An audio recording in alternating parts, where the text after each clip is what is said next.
বৃষ্টিতে ভিজতেছি। বারান্দাতে ধোয়া হবে আর বৃষ্টিতে গোসল দেওয়া হইব।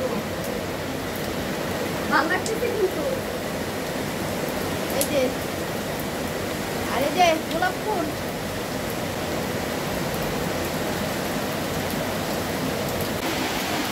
দেখো প্রচুর বৃষ্টি, প্রচন্ড বৃষ্টি। এই যে গোলাপ গাছগুলা পানি দেওয়া লাগতেছে না, এমনিতেই পানি হচ্ছে।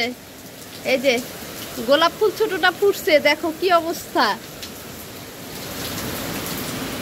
আসছি তোমাদের সাথে আরেকটা কথা বলার জন্য। এই যে দেখো আমি ব্যাংকে যাব টাকা উঠানোর জন্য, কারণ তোমার ভাইয়া 3 দিন আগে টাকা পাঠিয়ে রাখছে। এখন ব্যাংকের থেকে ফোন করতেছে যে আপা এসে টাকাটা নিয়ে যান, মেসেজও আসছে। তো এখন যাব ব্যাংকে, তোমরা সাথে থাইকো, তোমাদের সাথে শেয়ার করব। ব্যাংকে যাচ্ছি, জামাই তো টাকা পাঠাইছে, সংসার খরচ তো লাগে। তো বাই বাই, টাটা, তোমরা ভালো থাকো। আমার ব্লগটা দেখো, ভালো লাগবে। মা বলে বুদ্ধি নাকি প্রত্যেকটা মানুষের একটা অংশ। তো যাই হোক, একটু নাস্তা করে যাই। মায়ের হাতে পরোটা কিন্তু গরম গরম সেই মজা। দেখেন আমার মা কিন্তু পরোটা ভাজতেছে, আর আমিও বলতেছি যে একটু পরোটা সবজি দিয়ে খেয়ে তারপরে বের হব। এই যে, তো যাই হোক, আমার হাতে পরোটা কিন্তু খুবই মজা। আর এখানে চাদরের উপরে আমি পানি ফালাই দিছি, একটু নাস্তা করে নিচ্ছি ডাল ভাজি আর সবজি দিয়ে। তো আমার নাস্তাটা খাওয়া শেষ, আমি একটু চা খেয়ে নেব। এই যে চাটা বসানো হয়েছে। জামাই ফোন করছিল যে তাড়াতাড়ি ব্যাংকে যাও, আর আমি তাড়াতাড়ি করতেছিলাম। দেখেন পরিস্থিতি। আর আমাদের এখানে কিন্তু রোদ নাই। এই যে চা খেলাম।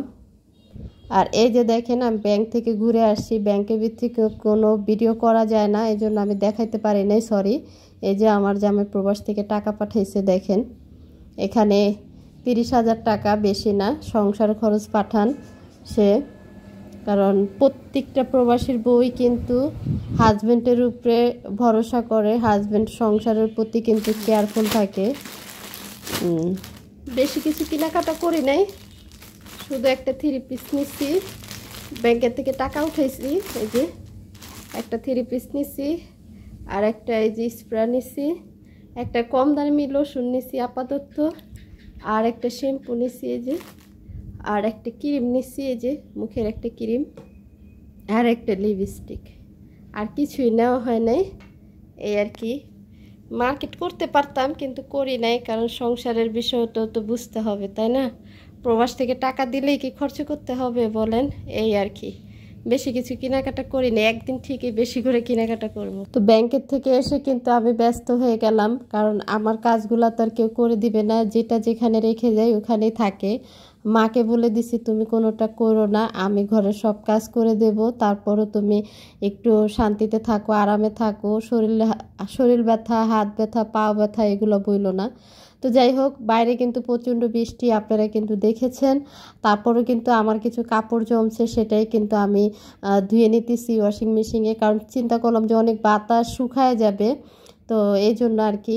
তো মা বলতেছে যে ঘরের ভিতরে রশি টাঙ্গাও, ঘরের ভিতরে রশি টাঙ্গায় তারপরে যেতে বাতাস আসছে, তাহলে তুমি কাপড়টি ধুয়ে দাও, শুকায় যাবে, এটা বলতেছে। তো আজকে কিন্তু প্রচণ্ড বৃষ্টি হয়েছে, এটা তো জানেন। বৃষ্টি থাইমা গেছে, এখন শুধু বাতাস আসতেছে। এই বাতাসে বাতাসে আর বৃষ্টিতে বৃষ্টিতে কিন্তু শীত নামাবে। তো দেখেন ওয়াশিং মেশিনে টাইম দিয়ে দিলাম, একটু ওয়েট করি আমি। এই যে হয়ে গেছে। আমার কাপড়ই ধোয়া পড়ে বেশিরভাগ, মা যেতে মেশিন চালু করতে পারে না, মার টাইম মতো কিন্তু কাপড় ধোয়াও হয় না, মা হাতেই ধুয়ে দেয়। এই যে আমার অল্প কটা কাপড়, এগুলো একটু রোদ দিয়ে নিচ্ছি। তো জানি আমার ব্লগগুলো হয়তো বা আপনাদের ভালো লাগবে না, দেখতে দেখতে ভালো লেগে যাবে। আপনারা ট্রাই করেন, একটু একটু করে দেখেন, হয়তো বা এক সময় আপনাদের এই ব্লগগুলো ভাল লাগবে। এক সময় অপেক্ষা করবেন যে আপু কেন ব্লগ দিচ্ছে না, এটা বলবেন। তো আসলেই আপনাদের কোন দিন এই কথাটা শুনবো আমি জানি না।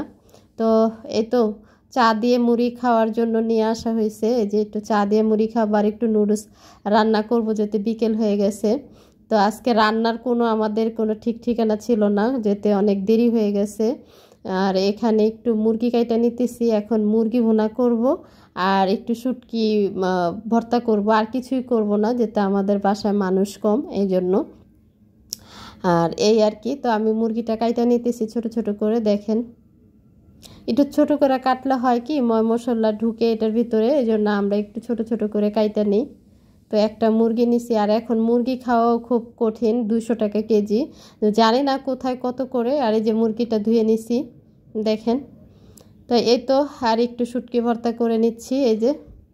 তো বাই বাই, আপনারা ভালো থাকবেন। কে কোথা থেকে আমার ব্লগটা দেখেন প্লিজ একটা কমেন্ট করবেন, আমি খুব খুশি হব।